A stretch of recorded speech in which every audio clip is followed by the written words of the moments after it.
আসসালামু আলাইকুম রহমতুল্লাহি ওবরকাতুহু।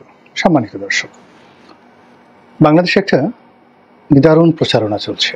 সেই প্রচারণা হলো ডক্টর মোহাম্মদ ইউনূসের সরকার বারবার দরকার। ২ নম্বর হলো যে কোনো রকম নির্বাচন ছাড়া, নিয়ম নীতি ছাড়া এখন যেভাবে চলছে এভাবেই ডক্টর মোহাম্মদ ইউনূসের কম করে হলেও ৫টি বছর ক্ষমতায় থাকা দরকার। এরপর এর সপক্ষে সবাই বলার চেষ্টা করছে যে উনার মতো বিশ্ব মানব এই বাংলায় ১০০ বছরে আসেনি, আগামী ১০০ বছরও আসবে না। ফলে ইসলামপন্থী যে সকল লোকজন রয়েছেন যারা মাঠে ময়দানে ওয়াজ করেন, তারা তাদের কর্মী, সমর্থক, ভক্ত, মুরিদান সবাইকে নিয়ে দ্বিধার্সে ডক্টর মোহাম্মদ ইউনূসের পক্ষে বলার চেষ্টা করছেন যে এই ভদ্রলোক হলেন আল্লাহর একটা নিয়ামত, আল্লাহর একটা রহমত, আল্লাহর একটা বরকত। এবং এই বাংলার জমিন যে অলি আল্লাহদের জমিন, এখানে শত সহস্র গাউস কুতুব অলি আল্লাহ পীর মাশায়েখ শুয়ে আছেন। এখানে লক্ষ লক্ষ মসজিদ রয়েছে, কোটি কোটি মুসল্লি রয়েছে, যারা মানুষকে ভালোবাসে, যারা মানুষের কল্যাণের জন্য কাজ করে, তারপর তারা আল্লাহকে বিশ্বাস করে, তারা দুর্নীতি অনিয়ম এই জিনিসগুলো পছন্দ করে না। এইরকম যারা মুমিন, মুত্তাকি, তৌহিদি জনতা রয়েছেন, তাদের নয়নের মণি, কলিজার টুকরা এবং তাদের মাথার তাজরূপে হঠাৎ করে ডক্টর মোহাম্মদ ইউনূসের যে ইমেজ, এই ইমেজ সামাজিক মাধ্যমে ঘুরে বেড়াচ্ছে। প্রায় প্রতিদিনই ভোট হচ্ছে, অনলাইনে ভোট হচ্ছে, দেশের মূলধারার সংবাদ মাধ্যম, গণমাধ্যম তারা ভোট করছে কে বেশি জনপ্রিয়। তারপরে আপনারা কি চান ডক্টর মোহাম্মদ ইউনূস ৫ বছর ক্ষমতায় থাকুক, কিংবা স্বরাষ্ট্র উপদেষ্টা যে বলেছেন জনগণ চায় যে ডক্টর মোহাম্মদ ইউনূস আরো ৫ বছর ক্ষমতায় থাকুক, আপনি কি এর পক্ষে? আমি পক্ষে। এই সকল ভোট হচ্ছে, আর সে সকল ভোটাভুটিতে লক্ষ লক্ষ মানুষ অংশগ্রহণ করছে এবং 95%-এরও বেশি মানুষ এখানে ডক্টর মোহাম্মদ ইউনূসকে ক্ষমতায় রেখে দেওয়া এবং তার হাতে এই রাষ্ট্রের ভার ন্যস্ত করা এবং তাকে মাথায় তুলে রাখার পক্ষে মত দিচ্ছেন। ডক্টর ইউনূসের সম্পর্কে যে প্রচারণা করা হচ্ছে সেটারও তিনি দুর্নীতিবাজ নন, তিনি চাঁদাবাজ নন, তিনি লেখাপড়া জানা মানুষ, তিনি সারা বিশ্বকে মাতোয়ারা করতে পারেন, তার রয়েছে কতগুলো সম্মোহনী ক্ষমতা। তিনি যদি মাইক্রোফোন হাতে নিয়ে কোনো ডায়াসে দাঁড়ান, অমনি সে ডায়াস বিজিত হয়ে যায়। তিনি বিশ্বের যে কোনো মঞ্চে যান, সেটা হোয়াইট হাউস বলুন, বাকিংহাম প্যালেস বলুন, দিল্লি বলুন, বা অতি সম্প্রতি বিমস্টেক বৈঠক বলুন, কিংবা তিনি চীনে গেলেন, সব জায়গাতে তিনি বাংলাদেশকে তুলে ধরলেন, তিনি জয়লাভ করলেন। এরকম দৃশ্য ইতিপূর্বে কেউ দেখাতে পারেনি। সেটা বঙ্গবন্ধু বলেন, শহীদ প্রেসিডেন্ট জিয়াউর রহমান বলেন, শেখ হাসিনা বলেন, খালেদা জিয়া বলেন, কেউ পারেননি। ইউনূস সমর্থকরা এমনটাই প্রচার করছেন। দ্বিতীয়ত, যদি ডক্টর মোহাম্মদ ইউনূস চলে যান,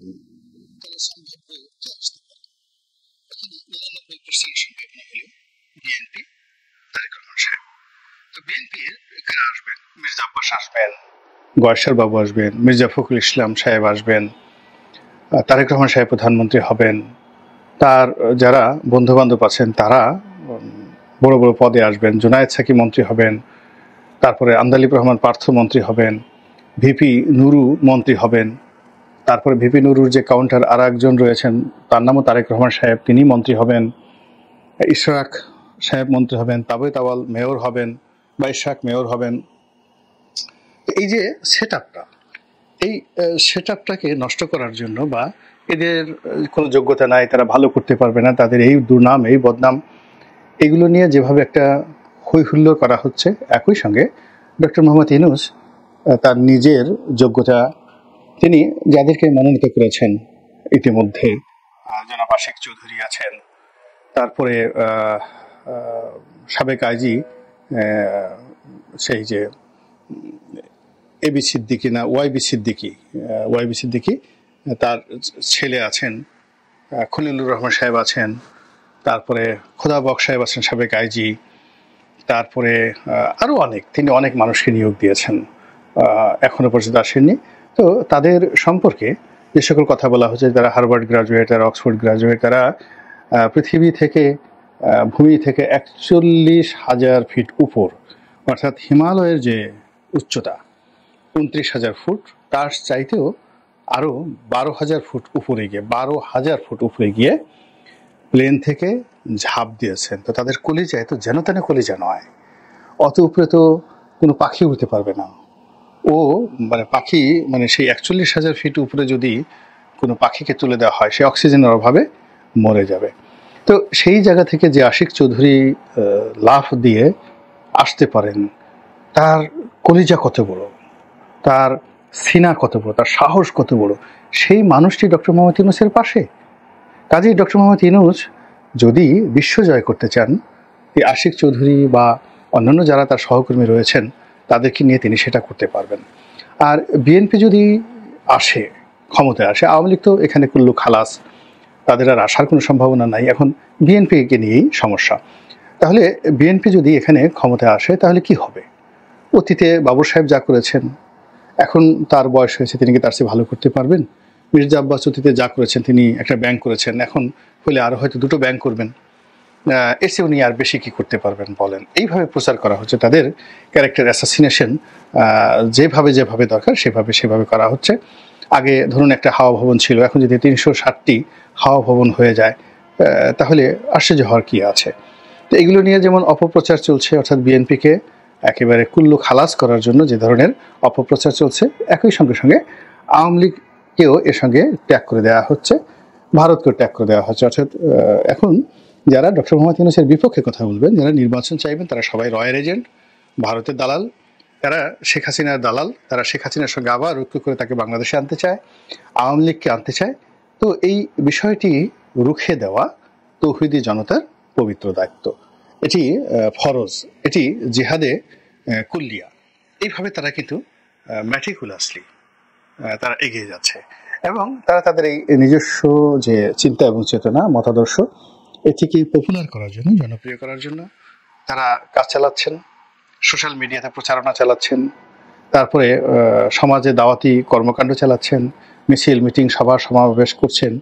তারপরে ওয়াজ মাহফিল, মসজিদে গিয়ে তারা প্রায় সব মসজিদেই এখন তাদের দখলে, অর্থাৎ বিএনপি বিরোধী যারা লোকজন রয়েছেন তাদের দখলে।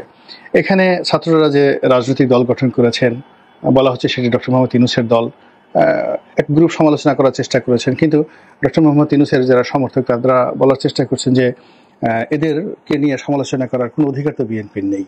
যেখানে বিএনপি নিজেরই 6 ধারে 9 ধার নেই, তারা কোথা থেকে টাকা এনে, কোথা থেকে খরচ করে? তারেক রহমান সাহেব লন্ডনে রাজার হালে আছেন, তিনি টাকা পান কোথায়? বেগম জিয়া লন্ডনে চিকিৎসা করতে যান, দল বল সহকারে যান, তিনি টাকা পান কোথায়? বিএনপির অফিসে এত জাঁকজমকপূর্ণ, এত খাবার দাবার, এগুলো টাকা কোত্থেকে আসে? সেগুলো নিয়ে আপনারা প্রশ্ন করছেন না। আপনারা প্রশ্ন করছেন যে জাতীয় নাগরিক পার্টি, তারা টাকা পেল কোথায়? তো এগুলো নিয়ে একটা ভাইব তৈরি করা হচ্ছে, এবং সেই ভাইবে বিএনপি, আওয়ামী লীগ, ভারত, এদেরকে এক কাতারে ফেলে মোটামুটি তাদেরকে ঘৃণার একটা উপলক্ষ তৈরি করে ফেলা হচ্ছে। এর ফলে কি হলো? রাজপথ, তারপর ভোটের মাঠ, তারপর ব্যবসা বাণিজ্য, চায়ের আড্ডা, সব জায়গাতেই শুধু ইসলামাইজেশনটা জনপ্রিয়তা পাচ্ছে।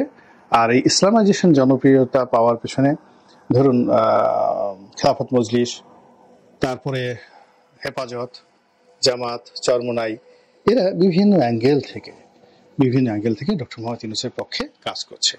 তৌহিদি জনগণ মনে করছেন যে বাংলাদেশে যেহেতু শতকরা 90% মুসলিম রয়েছে, তো এই শতকরা 90% মুসলিমের মধ্যে যদি তারা 70% মুসলিমকে ডক্টর ইউনূসের পক্ষে নিয়ে আসতে পারেন, তাহলে সেক্ষেত্রে যদি ডক্টর মোহাম্মদ ইউনূসের হাত ধরে একটা খিলাফত, একটা ইসলামী রাষ্ট্র, একটা কল্যাণ রাষ্ট্র, একটি আধুনিক রাষ্ট্র, যে কথাই বলা হোক না কেন, সেটি যদি প্রতিষ্ঠা করে ফেলা যায়, সেটা 5 বছর হোক 10 বছর হোক, তাহলে এটা আগামীতে বহুদিন পর্যন্ত কন্টিনিউ করবে। এরপরে দেখা গেল যে ডক্টর মোহাম্মদ ইউনূসের পরে জামাতের আমির সাহেব এলেন।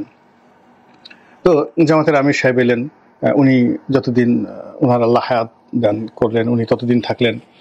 তারপরে নাহিদ আসলেন, এখন যিনি জাতীয় নাগরিক পার্টির সভাপতি, তিনি আসলেন, তিনি অনেক দিন থাকলেন তার বয়স অল্প তার সঙ্গী সাথীদেরকে নিয়ে। তো এভাবে দেখা গেল যে মুসলমানরা অতীতে যে সকল ডাইনেস্টি, সেটা সুলতানি আমলে তারা বহু বছর শাসন করেছে, 350 বছর মুঘলরা শাসন করেছে।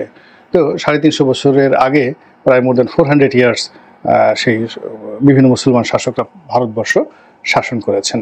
তো এর মধ্যে তো যারা শুরু করেছিলেন কুতুবউদ্দিন আইবেক, তিনি একজন সাধারণ দাস ছিলেন, কৃতদাস, এবং তার দুটো হাতও ছিল না, তার দুটো হাত ছিল না। তো তার দ্বারা যদি দিল্লিতে এত বড় একটা সালতানাত প্রতিষ্ঠিত হতে পারে, তাহলে কেন নাহিদরা পারবেন না?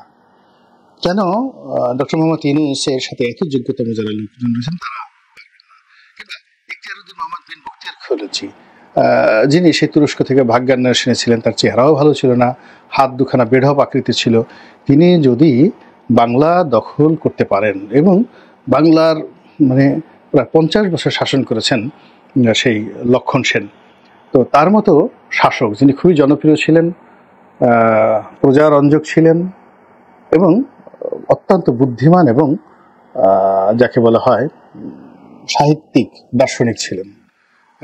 অদ্ভুত সাগর এবং দান সাগর নামক বিখ্যাত গ্রন্থ তিনি রচনা করেছিলেন। একটি তার বাবা লিখে গিয়েছিলেন, সেটি অসমাপ্ত ছিল, সেটা তিনি শেষ করেছেন, আর দ্বিতীয় তার আর একটা তিনি নিজে রচনা করেছেন।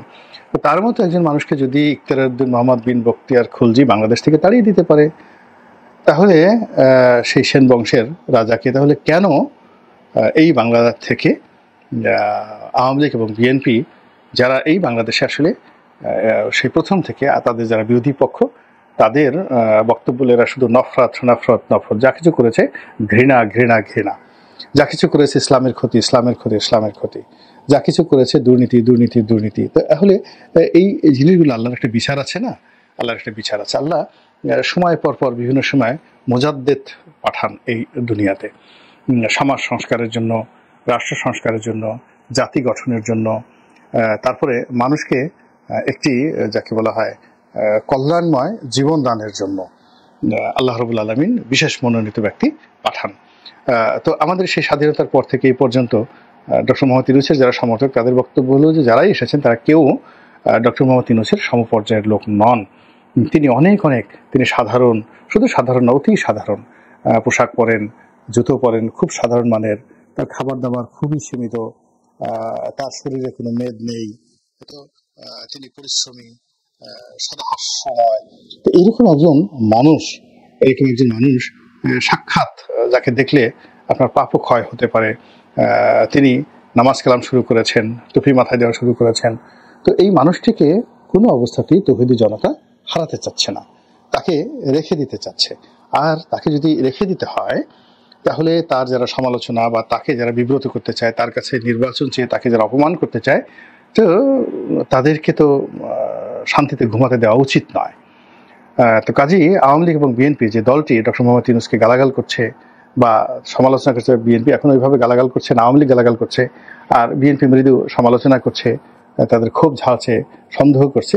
কাজেই এইগুলোর বিরুদ্ধে কার্যকর ব্যবস্থা নিয়ে এই মানুষটিকে আজীবনের জন্য ক্ষমতায় রাখতে তার সমর্থকরা যে চেষ্টা করছেন, সেই চেষ্টার মধ্যে আপনি বাংলাদেশের কল্যাণ এবং সংহতি কতটা দেখতে পাচ্ছেন। আল্লাহ আমাদের সবাইকে হেদায়েত দান করুন এবং হেফাজত করুন। আসসালামু আলাইকুম ওয়া রাহমাতুল্লাহি ওয়া বারাকাতুহু।